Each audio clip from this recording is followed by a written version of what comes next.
આજે આનંદવન સદગુરુદેવ શ્રી સતપાલજી મહારાજ જેમનો મેન લક્ષ્ય છે એક રાષ્ટ્ર એક ધ્વજ એક આત્મા।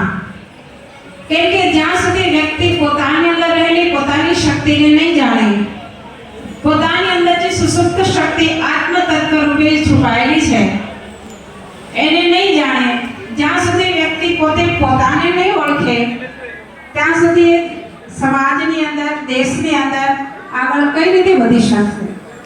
કેમ કે હરેક કાર્ય કરતા પહેલા કોઈ પણ દિશાની અંદર યા તો કોઈ પણ વ્યક્તિ તરફ આંગળી ચીલતા પહેલા બાકીની 3 આંગળી આપણી તરફ ઇશારો કરે છે કે તું તારી અંદર રહેલી તારી શક્તિને પોતે પોતાને પહેલા પહેચાન, પોતાનો વિકાસ કર, ત્યારબાદ તું આગળ વિકાસ કરી શકીશ।